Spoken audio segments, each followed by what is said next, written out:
Hello, good morning everyone. आज हम sunshine का जो लेसन नंबर 2 है, स्मृति, जो श्री राम शर्मा ने लिखा है, उसके बारे में हम अभ्यास करेंगे। तो देखो बच्चों, अपनी जो बुक है वो अच्छी तरह खोल के रखो और इसमें क्या कहा गया है उसके बारे में हम पहले आपको बताएंगे। उसका भावार्थ क्या है और किसके बारे में है वो हम आपको दिखाएंगे। तो आप प्रस्तुत पाठ में लेखक श्री राम शर्मा ने अपनी बाल्यावस्था की एक घटना का सजीव चित्रण व्यक्त किया है और इस कहानी का घटनाक्रम इसकी इतनी रोमांचक शैली में लिखा गया है कि प्रत्येक क्षण परिस्थिति की गंभीरता और सामने आए खतरे का वर्णन पाठक ने बड़ी कुतूहलतापूर्वक किया है। तो इसमें आदि से अंत तक बनाए रखता है बच्चों की सहज जिज्ञासा एवं क्रीड़ा कैसे कभी कभी उन्हें कठिन जोखिम में निर्णायक मोड़ पर ले लाकर खड़ा कर देती है, उसके बारे में बताया गया है। इसका बहुत ही सजीव वर्णन प्रस्तुत किया गया है। तो मैं आपको इसका जो भावार्थ है वो आपको समझाऊंगी कि उसमें क्या कहा गया है। तो फर्स्ट जो पैराग्राफ है वो आपकी बुक में आप देखो और इसमें क्या कहा गया है वो हम आपको बताएंगे। तो फर्स्ट वाला जो पैराग्राफ है उसमें कि सन कौन से साल की बात है, सन 1908 की ये बात है कि दिसंबर का आखिर या जनवरी का प्रारंभ होगा। चिल्ला झाड़ा बढ़ गया रहा था। 2-4 दिन पूर्व कुछ बूंदेबांदी हो गई थी, इसीलिए शीत की भयंकरता और भी बढ़ गई थी। सायंकाल के 3:30 या 4 बजे होंगे। कई साथियों के साथ में झरबेरी के बेर तोड़कर खा रहा था कि गांव के पास से एक आदमी आने से जोर से पुकारा कि तुम्हारा भाई तुम्हें बुला रहा है, शीघ्र ही घर लौट जाओ। मैं घर को लौट आया, मतलब कि चलने लगा। साथ में छोटा भाई भी था। भाई साहब की मार का डर था, इसलिए सहमा था और हुआ चला जाता था। समझ में नहीं आ रहा था कि कौन सा कसूर बना पड़ा। डरते डरते उन्होंने क्या किया, वो घर में घुसा। आशंका थी कि बेर खाने के अपराध में ही पेशी न हो, पर आंगन में भाई साहब को पत्र लिखते पाया। अब पीटने का भय दूर हुआ। अब देखकर भाई साहब ने कहा, इन पत्रों को ले जाकर मखनपुर डाक खाने में डालाओ। तेजी से जाना, जिससे शाम की डाक में चिट्ठियाँ निकल जाए, ये बड़ी ज़रूरी है। देखो बच्चों, इसमें कहा गया है कि लेखक का जो भाई है मतलब कि एक कौन सी बात है उसके बारे में मैं पहले आपको बताती हूँ कि सन 1900 कौन से साल की बात है, सन 1908 की बात है कि दिसंबर महीना का जो अंत जनवरी का प्रारंभ था, उसमें कड़ाके वाली ठंडी पड़ रही थी और बूंदाबूंद के कारण सर्दी बढ़ गई थी। लेखक उस समय झड़बेरी के बेर तोड़कर खा रहा था कि भाई का बुलावा आ गया। वह डरते डरते घर में घुसा। भाई साहब ने मखनपुर के खाने में पत्र डाल आने का आदेश दिया। माँ ने कुछ चने भुनवाने को दे दिए। दोनों भाई अपना अपना डंडा लेकर घर से चल पड़े। चिट्ठियों को टोपी में रख लिया। वह अपने डंडे से कई सांपों को मार चुका था, इसलिए उसे डंडे का बहुत सहारा था। दोनों उछलते कूदते 4 फलांग की दूरी पार करते हुए कुएं तक पहुंच गए, जिसमें एक काला सांप रहता था। लेखक अपने स्कूल के साथियों के साथ कुएं में पड़े हुए सांप पर ढेला जरूर मारा करता था। ढेला लगते ही सांप फुफकार उठता था। इस खेल में उसे तथा उसके साथियों को बहुत आनंद आता था। देखो बच्चों, इसमें कहा गया कि लेखक को बहुत मस्तीखोर थे और वो अपने उसके भाई ने जो पत्र डाक खाने में डालने को दिए थे, वो ले जाने के लिए वो मखनपुर जा रहे थे और रास्ते में जो एक कुआं था, वो कुएं में उसने नज़र की तो एक काला सांप वो अंदर रहता था और उसको हर बार उसको परेशान करते रहते थे। और जो लेखक के पास जो एक लकड़ी थी, वो लकड़ी से उन्होंने बहुत सारे सांप भी मारे थे और इसी कारण वो बार बार वो सांप को, जब लेखक स्कूल से वापस आते थे तो वही उसमें ढेला मारकर उस सांप को बहुत परेशान करते थे और उसी साथियों को बहुत आनंद आता था। तो ये वाला जो फर्स्ट पैराग्राफ है उसमें क्या कहा गया है वो आपने आपको बताया कि चिट्ठियाँ लेकर वो चले गए थे और उसकी माँ ने उनको चना बुनवाने को भी कहा था। और बीच में जो कुआं आया था वो कुएं में वो सांप को ढीला मारकर उसको क्या करते थे, हैरान परेशान करते थे। अब देखो कि जैसे जाड़े के दिन थे ही 3:30 पर हवा के प्रकोप से कंपी कंपी लग रही थी। हवा मजा तक ठिठुर रहा थी, इसलिए हमने कानों को धोती से बांधा।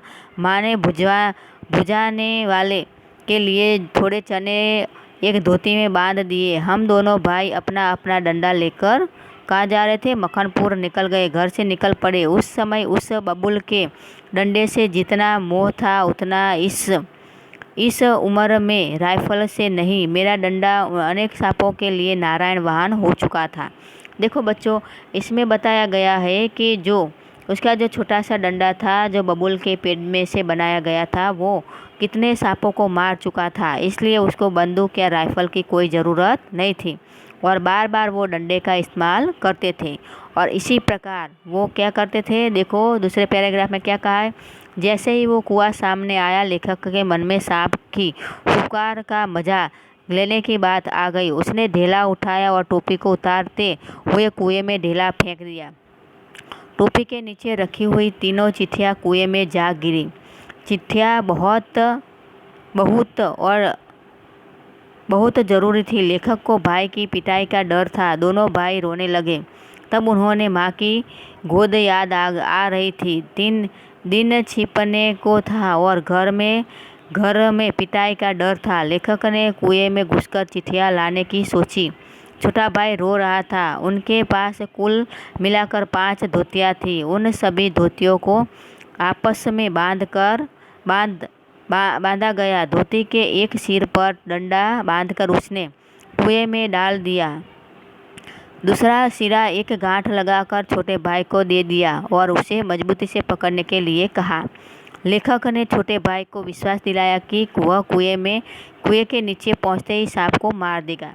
देखो बच्चों, इसमें वो क्या करते थे, बार बार वो वहाँ मतलब कि जो कुआं था वो कुएं में उन्होंने नज़र डाली और उसमें ढेला फेंका। और ढेला फेंकने के कारण उसने क्या, जैसे नीचे वो नटखर मतलब कि दोनों बच्चे नटखट थे और नीचे देखते समय उसकी टोपी थी वो नीचे गिर गई और टोपी में जो रखी हुई जो चिट्ठियाँ थी वो भी कुएं में गिर गई। अब क्या करे, दोनों भाई थे वो दोनों भाई मतलब कि उसमें से उसका छोटा भाई रोने लगा, परंतु वो जो लेखक थे बहुत बहादुर थे।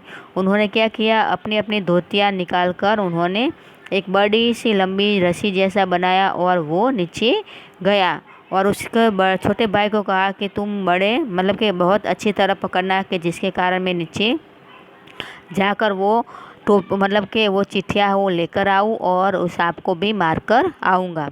तो ये वाला जो है उसमें क्या है कि जो लेखक है वो नीचे मतलब कि कुएं में जाता है और अपनी चिट्ठियों को लेने के लिए गांव से मक्खनपुर जाते समय मक्खनपुर लौटते प्राय प्रतिदिन हुए। मतलब कि मैं तो आगे भागकर जाता था, टोपी को एक हाथ से फेंकता था, पर उसी समय बड़ा काम समझता था। इसलिए जैसे ही हम दोनों उस कुएं से निकले, कुएं में ढेला फेंककर फुसकार सुनने की प्रवृत्ति का जागृत हो उठी। मैं कुएं की ओर बढ़ा और छोटा भाई पीछे आ रहा था।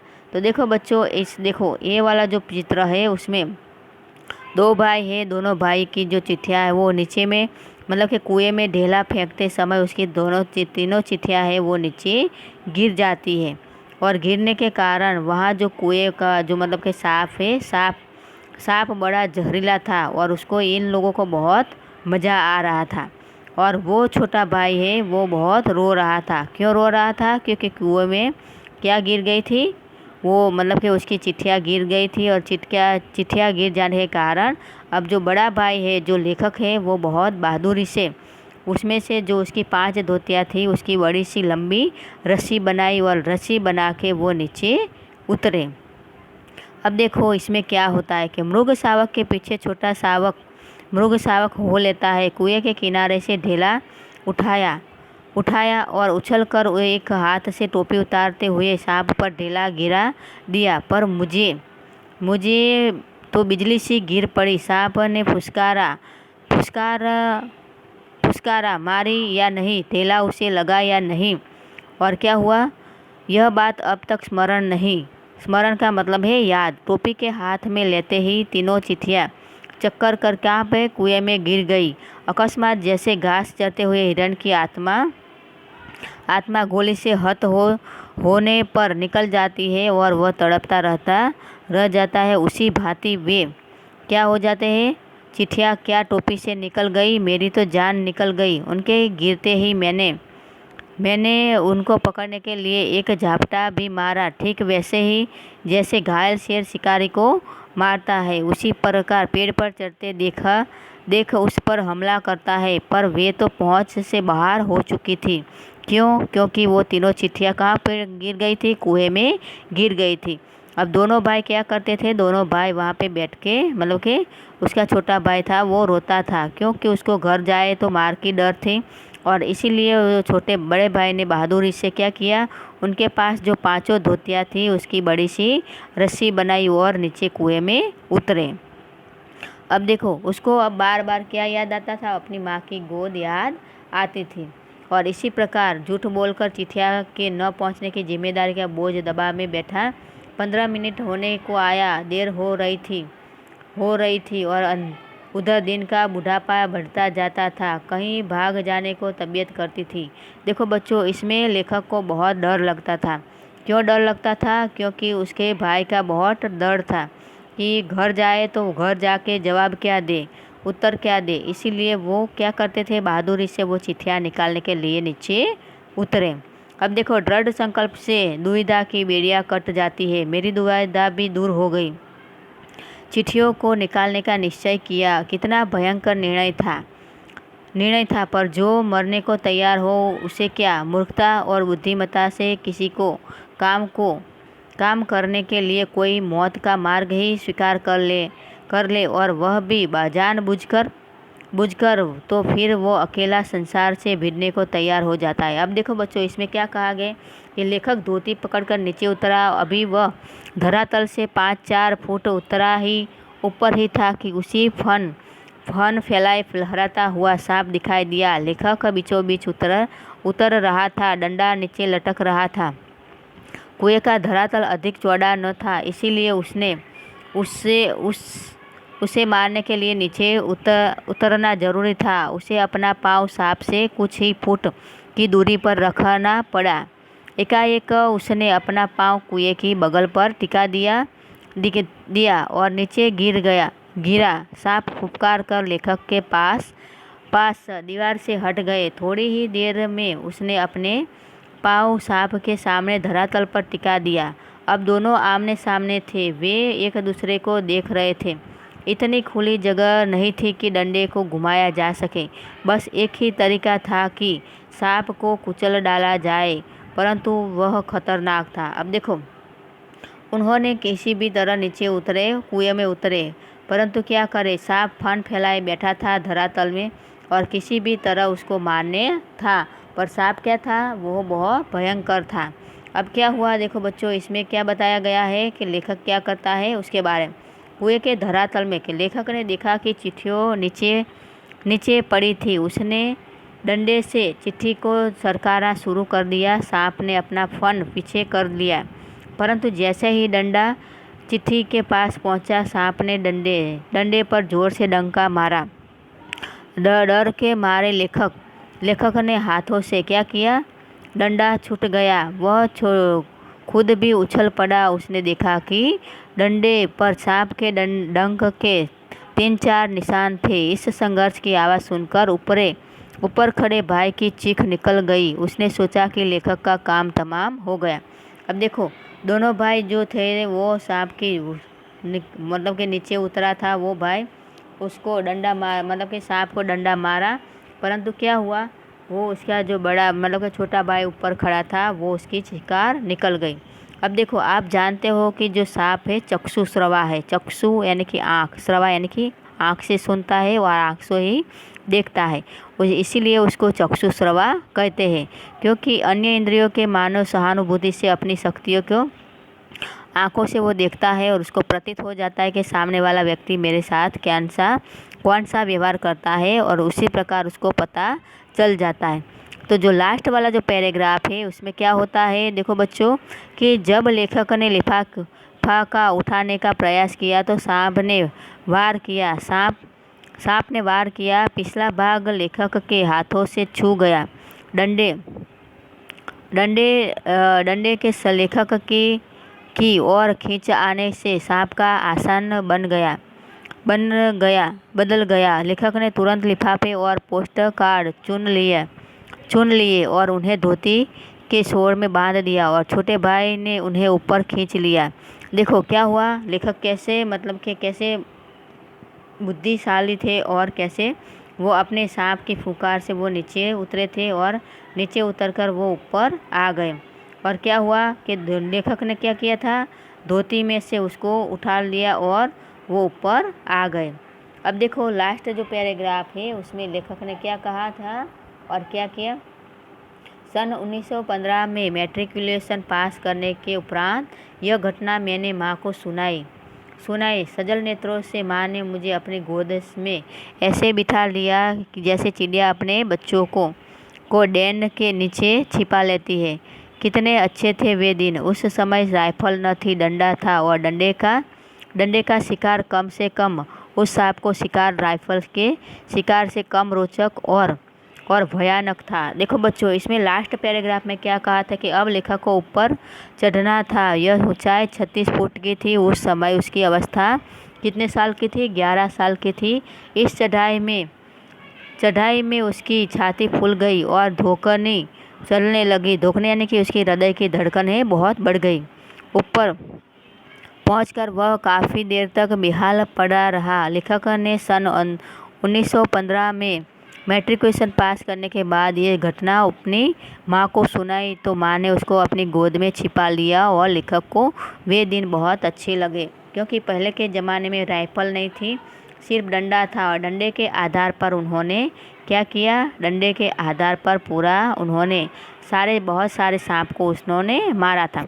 तो देखो बच्चों, इसमें क्या बताया गया है कि श्री राम शर्मा ने अपने जो अपनी जो अवस्था मतलब कि बाल्यावस्था थी, उस बाल्यावस्था का जो अनुभव था वो हमारे सामने उन्होंने व्यक्त किया है। तो अब देखो बच्चों कि जो भी मतलब कि ये लेसन में कुछ भी समझ में ना आए तो मुझे बताना। अब देखो इसमें पाठ के जो प्रश्न आंसर है वो कि फर्स्ट वाला जो क्वेश्चन आंसर है वो उसमें फर्स्ट क्या है क्वेश्चन, देखो कि भाई के बुलाने पर घर लौटते समय लेखक के मन में किस बात का डर था। तो फर्स्ट वाला जो आंसर है उसमें जब लेखक जड़बेरी के बेर तोड़ रहा था तभी गांव के एक आदमी ने आकर कहा कि तुम्हारा भाई तुम्हें बुला रहा है, तुम शीघ्र चले आओ। भाई के बुलाने पर लेखक घर की ओर चल दिया, और उसके मन में डर था कि उस समय में नहीं आ रहा था कि उससे कौन सा कसूर हो गया। उस आशंका कि कहीं बेर खाने के अपराध में उसकी पेशी न हो जाए, उससे बड़े भाई की मार का डर था। और इसी प्रकार लेखक ने अपना अनुभव व्यक्त किया। अब देखो दूसरा जो है कि मक्खनपुर पढ़ने जाने वाली बच्चों की टोली रास्ते में पढ़ने वाले कुएं में ढेला क्यों फेंकती थी। तो जो सेकंड वाला जो आंसर है उसमें देखो कि जब बच्चे मक्खनपुर पढ़ने जाते थे तब बच्चों की टोली पूरी वानर टोली थी। उन बच्चों का पता था कि कुएं में सांप है। वे ढेला मारकर फेंक कर कुएं में से आने वाली उसकी क्रोधपूर्ण पुकार सुनने में मजा लेते थे। कुएं में ढेला फेंककर उसकी आवाज़ सुनने के बाद अपनी बोली की प्रतिध्वनि सुनने की लालसा उनके मन में रहती थी, और इसी प्रकार वो हर बार उस बच्चों की टोली वहाँ ढोला फेंकती रहती थी। थर्ड वाला जो क्वेश्चन है उसमें देखो कि सांप से फुसकार मारी या नहीं, ढेला उसे लगा ही नहीं, यह बात अब तक स्मरण नहीं। यह कथन लेखक की किस मनोदशा को स्पष्ट करता है। तो यह घटना कौन से साल की थी कि सन 1908 में घटी थी, और लेखक ने इस अपनी माँ को 1915 में 7 साल बाद बताया था। जब तक वह इसे लिखा होगा और भी समय बीत चुका होगा। लेखक ने जब ढेला उठाकर कुएं में सांप पर फेंका तब टोपी में रखी चिट्ठियाँ कुएं में गिर गई। इससे लेखक पर बिजली सी गिरी। वह बुरी तरह घबरा गया। उसे निराशा, पीटने का भय और घबराहट की हो रही थी। वह अपने होश खो बैठा। उसे ठीक से यह भी याद नहीं थी कि अब जब उसने कुएं में ढेला फेंका था तब सांप ने फुसकार मारी या नहीं, उसका ढेला लगा या नहीं, उसको घबराहट में झलकती थी और उसी प्रकार उसकी घबराहट बढ़ गई थी। अब फोर्थ वाला जो क्वेश्चन है उसमें किन कारणों से लेखक ने चिट्ठियों के कुएं से निकालने का निर्णय किया। तो देखो बच्चों, आपको पता ही है कि उसको मार का बहुत डर था और इसी प्रकार लेखक को चिट्ठियाँ बड़े भाई ने दी थी। यदि वे डाक खाने में नहीं डाली जाती तो वो घर पर मार पड़ती। सच बोलकर पीटने का भय और झूठ बोलकर चिट्ठियों के न पहुंचने की जिम्मेदारी के बोझ से दबा हो वह बैठा सिसक रहा था, यानी कि रो रहा था। वह झूठ भी नहीं बोल सकता था। चिट्ठियाँ कुएं में गिरी पड़ी थी। उसका मन कहीं भाग जाने का करता था। फिर पीटने का भय और जिम्मेदारी की दुविधा। दुधारी तलवार कलेजे पर फिर रही थी। उसे चिट्ठियाँ बाहर निकाल कर लानी थी। अतः में उसने कुएं से चिट्ठियाँ निकालने का निर्णय कर लिया था। अब देखो फिफ्थ वाला क्वेश्चन के सांप का ध्यान बटाने के लिए लेखक ने क्या क्या युक्तियाँ की। तो आप जानते हो कि उसने डंडे से सांप को दबाने का ख्याल छोड़ दिया। उसने सांप को फन पीछे होते ही अपना डंडा चिट्ठियों की ओर कर दिया और लिफाफे उठाने की चेष्टा की। डंडा लेखक की ओर खींचला आने से सांप के आसन बदल गए और वह चिट्ठियाँ चुनने में कामयाब हो गया था और इसी प्रकार वो किसी भी प्रकार उन्होंने चिट्ठियाँ ले ली।